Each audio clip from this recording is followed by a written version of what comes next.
रोकूंगा। हमारे साथ किसान नेता और इस आंदोलन के एक सबसे सशक्त चेहरों में से एक हमारे मित्र राकेश टिकैत जी जुड़ गए।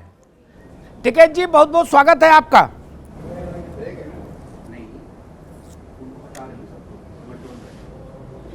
धन्यवाद जी, धन्यवाद धन्यवाद साहब। राकेश जी, आज तो बड़ी बात कही धर्म सिंह सैनी ने। उस बात में वो उनकी मंशा है कि सरकार की ओर से खबर है, ये समझना बहुत जरूरी है, इसलिए हम आपके पास आए।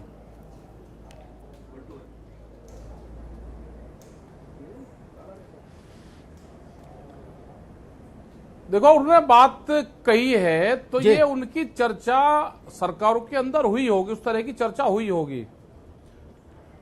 हमारे से तो कोई बात किसी की हुई नहीं पिछले 22 जनवरी से। 22 जनवरी जी। लेकिन अगर इस तरह की चर्चाएं आ रही हैं तो कहीं ना कोई सरकार में बात होती होगी कि भाई मामले का समाधान होना चाहिए जी। अच्छा, अभी बहस से पहले भी भाजपा के प्रतिनिधि से बात हो रही थी तो उनका स्वर वही था कि भाई ये तो राजनीतिक आंदोलन हो गया है, समाजवादी पार्टी इसको फंड कर रही है, कांग्रेस इसमें शामिल है, बीएसपी इसकी मदद कर रही है, इस सब बातें। लेकिन जो मूल बिंदु है जिस पर निपटारा हो सकता है वो है 3 केंद्रीय कानून। उस पर तो कहीं से कोई संकेत मिल नहीं रहा टिकैत जी।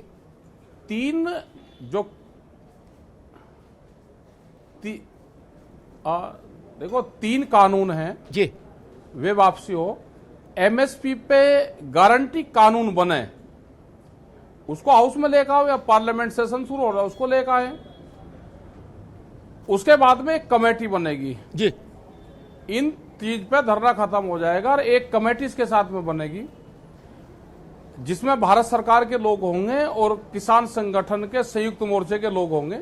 उसमें बिजली अमेंडमेंट बिल, जो दूध की पॉलिसी ले रहे हैं वो, सीड बिल और जो और मसले होंगे देश के वे इसमें बातचीत में होंगे।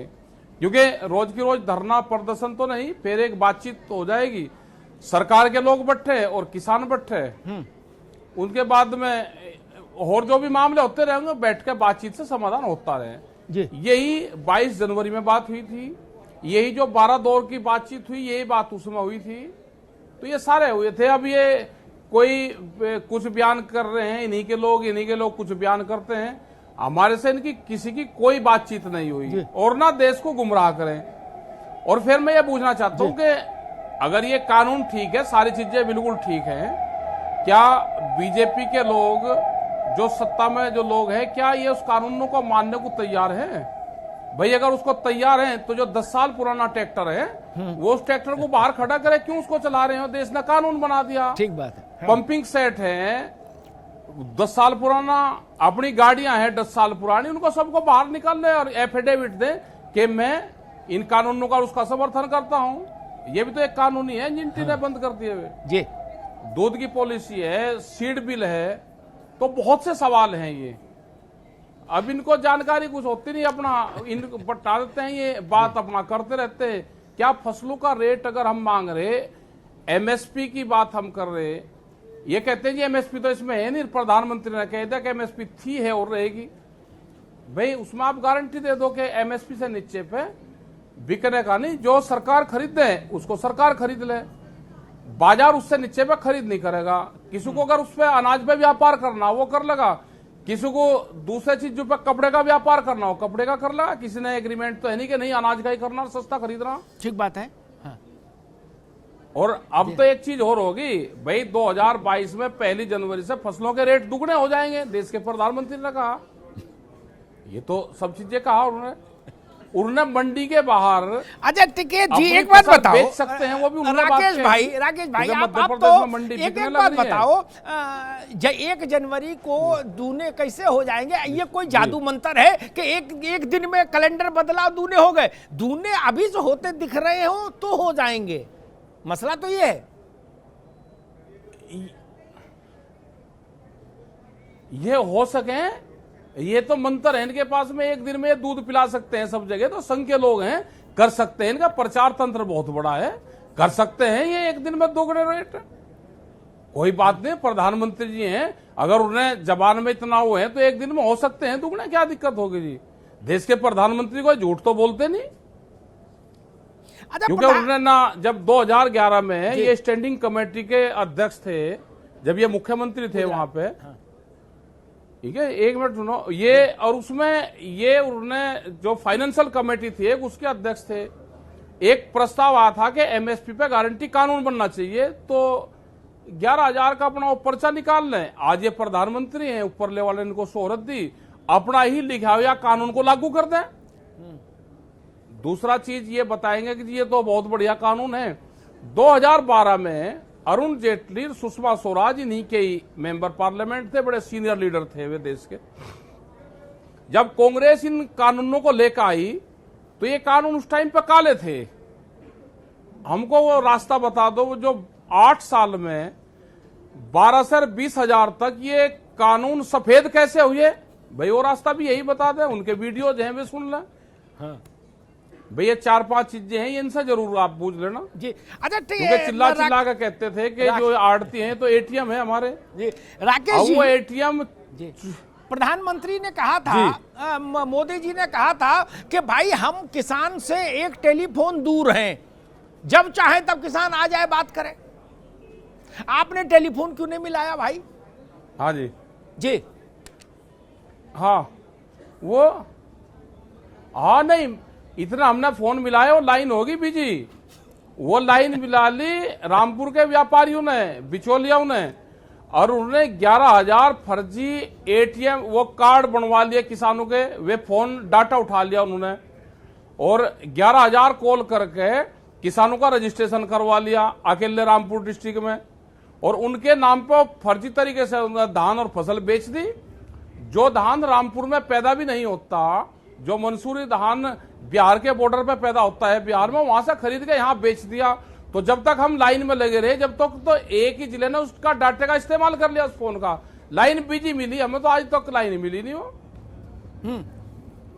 अब उसका जांच चल रही है वहां पे। जी, तो राकेश जी, आपका तजुर्बा क्या कहता है? ये 1 साल लगभग होने जा रहा है, बहुत बड़ा आंदोलन, बहुत लंबा हो गया आंदोलन। 1 साल तक देश का एक इतना महत्वपूर्ण वर्ग आंदोलनरत रहे, आखिर इसके समाधान की सूरत कब निकलेगी और कैसे निकलेगी?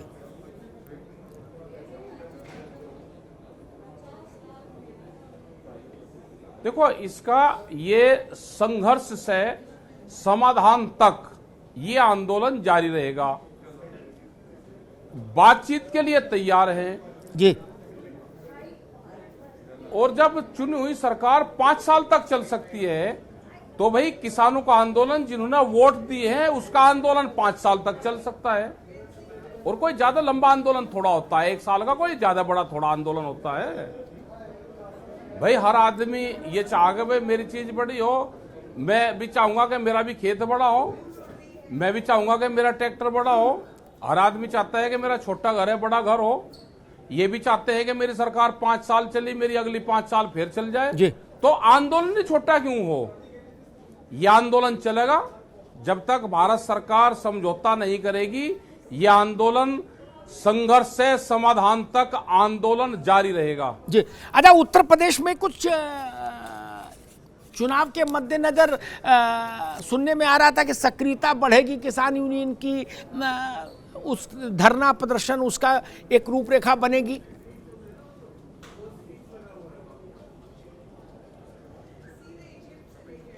नहीं, हमारा तो जैसे अभी भी हम 19 तारीख का हमारा बॉम्बे में प्रोग्राम है जी,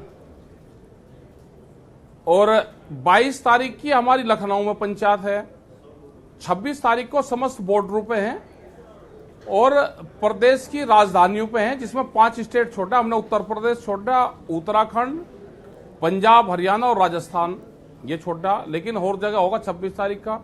29 तारीख से 2 बॉर्डर भारत सरकार ने खोल रहे हैं अभी, जो कह रहे हैं कि हमने बॉर्डर खोल दिए। हम 500 लोग दोनों बॉर्डर से 500 लोग हम पार्लियामेंट में जाएंगे, 30 ट्रैक्टर लेकर जाएंगे। तो ये हमारा प्रोग्राम है, जब तक पार्लियामेंट चलता रहेगा हर रोज 1000 आदमी 2 बॉर्डर से हमारे वहां पे जाते रहेंगे। ये हमारा प्रोग्राम है अभी। जिस दिन चुनाव आचार संहिता की घोषणा हो जाएगी उस दिन हम चुनाव की बात कर लेंगे। अभी तो नॉन पॉलिटिकल आदमी, हमारा चुनाव से क्या मतलब जी, हमारा, हम तो बगल रहते हैं चुनाव अच्छा से। ठीक है जी, आप पार्लियामेंट ट्रैक्टर ले जाएंगे और पार्लियामेंट के आसपास के इलाके में ट्रैक्टर प्रतिबंधित है। राहुल गांधी वाले ट्रैक्टर का चालान इसीलिए हो गया था कि संसद मार्ग पर ट्रैक्टर प्रतिबंधित है। नहीं, क्यों प्रतिबंधित है? अब ये तो पुलिस ही जाने भाई, पुलिस का नियम कानून है। नहीं, अगर ट्रैक्टर देश के खेतों में चल सकता है तो वहां पे भी चल। जी हाँ हाँ, नहीं क्यों है, हम भी तो यही पूछना चाहते हैं कि क्यों है भाई। वहां सफाई के ट्रैक्टर वे चलेंगे, लेकिन ट्रैक्टर का डिजाइन 4 पहियों का है, कोई चेन वाला ट्रैक्टर तो है नहीं, वो टैंक है कहीं का कि वो वहां पे जा रहा।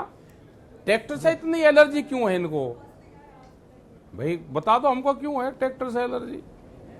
सड़क है, चलने के लिए है, मखमली सड़क पे ये ट्रैक्टर भी चल कर देख लगा एक बार, क्या दिक्कत उसमें होगी? और 10 साल पुराना ट्रैक्टर जाएगा। 10 साल पुराना तो और डबल बंद है वहां।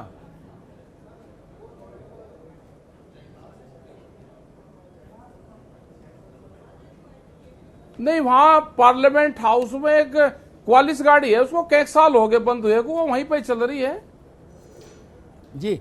ये फायर ब्रिगेड की गाड़ी है, हवाई जहाज है, ये 10 साल पुराने से पूरे नॉर्म्स का उल्लंघन हो रहा है। जनरेटर हैं, सब चल रहे हैं इनके, उस पे ही चल रहे हैं। वो उनके कागज दिखा दो भाई।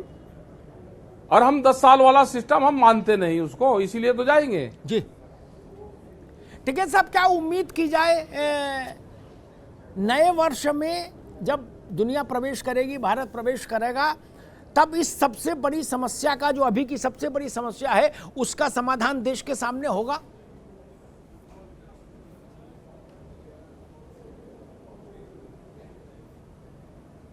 ये सरकार बहुत कैडी सरकार है जी। अगर सरकार ये किसी पार्टी की होती, सरकार बीजेपी की होती तो बीजेपी की तो सरकार है महाराज, मान जाती।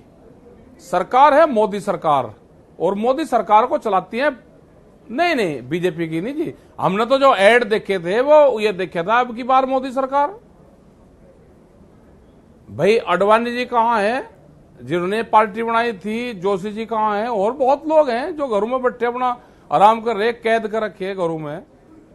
ठीक है, तो ये है मोदी सरकार है, और मोदी सरकार को बड़ी बड़ी कंपनी चलाती है। तो ये कंपनी की सरकार है एक किस्म से। अगर किसी पार्टी की सरकार होती तो वो जरूर बातचीत करती। तो हमको तो यही लगा कि कंपनी सरकार है, तो इसको भाई बहुत मुश्किल से ये मानने, क्योंकि जिस फूड चेन में ही आना चाहते हैं जी। ये अनाज और रोटियों पे व्यापार करने वाले लोग हैं। ये तो भूख आदमी को कितनी लगेगी उसके आधार पर रोटियों की कीमतें तय करेंगे देश में। रोटी तिजोरी में बंद होगी, अनाज गोदामों में बंद होगा। लोग जैसे ऑक्सीजन के लिए तड़पे, ऐसे ही रोटियों के लिए तड़पेंगे। अनाज पे पूरा कब्जा ये करना चाहते हैं, ये इनकी हालात है। ठीक है साहब, आपने शायद एक बार ये भी कहा था कि अगर गाजीपुर से, बॉर्डर से किसानों को जबरदस्ती हटाने की कोशिश की गई तो हम जिलाधिकारी के कार्यालय को गोदाम में तब्दील कर देंगे जिलों में।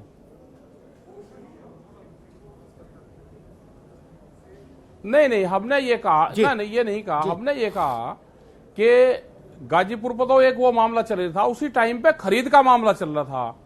हमने कहा कि खरीद किसानों की जब होगी, जब डीएम, डीसी, एसपी और थाने भाई इस पर खरीद, अगर नहीं कहीं खरीद हो रही तो इस पर तोलना शुरू करो उनको। तब भाई देश के प्रधानमंत्री ने कहा, मैं थोड़ा कहा, देश के प्रधानमंत्री ने कहा कि आप मंडी के बाहर कहीं पे भी बेच लो।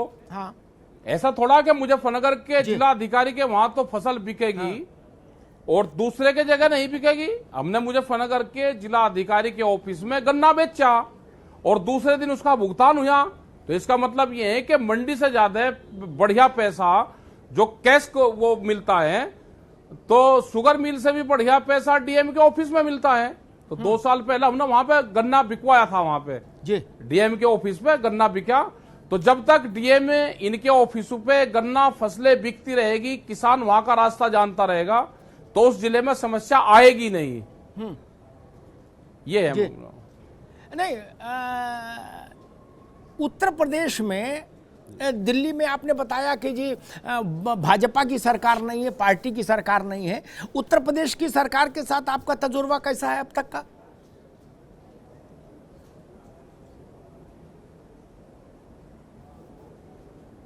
ये तो सारे एक ही तो हैं, कोई अलग अलग थोड़ा है भाई। उत्तर प्रदेश में हो, उसी विचारधारा की लोग हैं।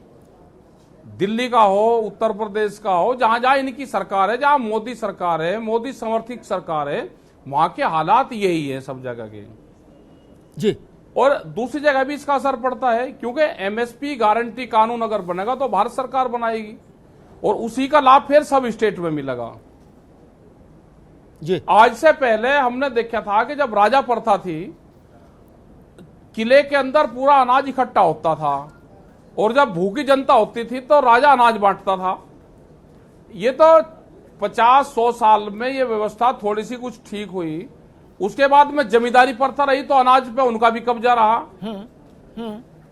ये 50 साल की थोड़ी सी रिलीफ मान लो आप।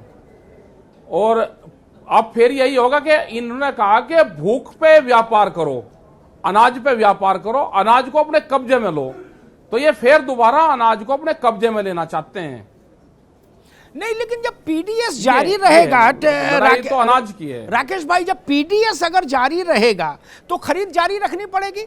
तो दो चीजें तो सुरक्षित हुई, पीडीएस जारी रहेगा तो गरीब को राशन मिलेगा और सरकारी गोदाम में खरीद करनी पड़ेगी। तो पूरा तो कोई कब्जा नहीं माइका लाल कर सकता। फिर कहां है सरकारी गोदाम? अब तो हमने ये कहा कि देश में गोदाम पहले बने जी अडानी के, और कानून पार्लियामेंट में बाद में आया। तो इसका मतलब गोदाम बनाने वाले को पता था कि मैं ये कानून बनवा लूंगा पार्लियामेंट में, और जितने भी एफसीआई के गोदाम थे तो सब दे दिए उनको। अब सरकार के गोदाम रहे कहां? और सरकार ने एक चीज और कही है कि हम आने वाले टाइम पे पीडीएस का वो नहीं देंगे। आपके सरकारी बयान है, आपके चैनलों पे सब पे चले।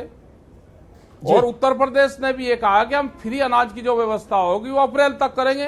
अप्रैल तक मतलब ये है कि फ्री अनाज, जिसमें जिस झोले में अनाज दिया जाता है उस पर किसके फोटो हैं? भाई आप गरीब अनाज दे रहे हो तो फोटो के साथ में आप प्रचार कर रहे हो क्या कि ये आदमी है, भाई मेरा फोटो इनके घर घर पहुंचे। और अप्रैल तक की उन्होंने कहा कि अप्रैल तक देंगे, इसका मतलब चुनाव तक ये व्यवस्था है। चुनाव के बाद में तो फिर ओपन मार्केट में छोड़ने जाएंगे। ये धीरे धीरे इस प्रक्रिया को पूर्ण रूप से बंद करेंगे। और हमने कहा कि एमएसपी है, थी और रहेगी। आप उस पर गारंटी कानून बना दो ना, जिसको खरीदना होगा, सरकार को खरीदना, इनको खरीदना, वो खरीद लेंगे। आप कानून बना दो गारंटी। राकेश जी बहुत बहुत धन्यवाद हमसे बात करने के लिए, बहुत बहुत धन्यवाद। तो ये थे किसान नेता राकेश टिकैत, किसान आंदोलन का बड़ा चेहरा, एक बड़ी धुरी।